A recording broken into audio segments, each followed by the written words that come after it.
Hey guys, how's it going? It's me, Chris, again, and today we have a 2020 Toyota Prius Hybrid maintenance light reset. We are going to use these buttons over here: up, down, left, right, middle for enter, and back. And we're going to be looking at that screen right there. Let me focus. Go ahead and turn on your car without starting. If you have the key, go ahead and turn it to the second position. If you have the push start, go ahead and press it twice without your foot on the brake. Now go ahead and press back, and go ahead and press right or left, and this will show up. And go ahead and press right all the way until you find setting here.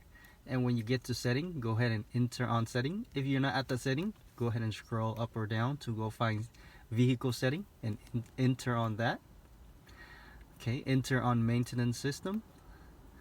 Scroll down to oil maintenance, enter on it.